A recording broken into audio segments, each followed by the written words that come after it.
Hello everyone, আমি দিয়া চলে এসেছি নতুন একটি ভিডিও নিয়ে। বহু বছর পর আজকে প্ল্যান ছাড়াই চলে গিয়েছিলাম আমার মেজমাসির বাড়িতে। সেই জন্য প্রথম থেকে আর কোনো ভিডিও করতে পারিনি। তো দেখো এখানে ভাই নিয়ে এসেছিল মাঠে। দেখেছো শশা গাছগুলো কিভাবে শুকিয়ে গিয়েছে। হাঁটতে হাঁটতে দেখো চলে এসেছি ফুলের বাগানে।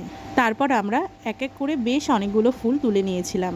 আসলে এই ফুলগুলো আর বিক্রি করতে পারবে না, কারণ ফুলের সাইজগুলো একটু ছোট, সেই জন্যই আমরা অনেকগুলো ফুল তুলেছিলাম। আর জানো তো, ফুলগুলো নেওয়ার জন্য আমরা কিছুই নিয়ে যাইনি, তো সেই জন্যই মায়ের ওনার মধ্যেই ফুলগুলো রাখছিলাম। তারপর দেখো ভাই এখানে কুমড়োর শাকও কেটে দিয়েছে। আর দেখো সূর্যটাকে দেখতে কতটা সুন্দর লাগছে। আর এখন আমরা রজনীগন্ধার জমি দিয়ে যাচ্ছি। কোথায় যাচ্ছি জানো তো? কচুর জমিতে কচুর লতি তোলার জন্য। পেছনে দেখো আমার মা আসছে। আর দেখো দেখো কিভাবে কচুর বাগানের মধ্যে ঢুকে গিয়েছে। তারপর দেখো কত লতি ছিঁড়েছে। চারিদিকে এত সুন্দর পরিবেশ, মনটা বেশ ভালো লাগছিল। ধানের ক্ষেতগুলো কত সুন্দর লাগছিল, ধানে পুরো ভরে গিয়েছে। আর ভাই এখান থেকে দেখো কচুও তুলে নিয়েছে। একটা কচু কিন্তু তোলেনি, বেশ কয়েকটা কচু তুলে দিয়েছে। জানো তো, গ্রামের বাড়ির এই মজা। একটা ব্যাগ নিয়ে গেলে 3-4টে ব্যাগ নিয়ে কিন্তু বাড়ি ফিরতেই হয়। তোমাদেরও যদি এমন কোনো রিলেটিভ থাকে অবশ্যই কমেন্ট করে জানাতে পারো। ভিডিওটি এই পর্যন্তই। ভালো লেগে থাকলে অবশ্যই একটি লাইক, কমেন্ট, শেয়ার করে পাশে থেকো। Thanks for watching.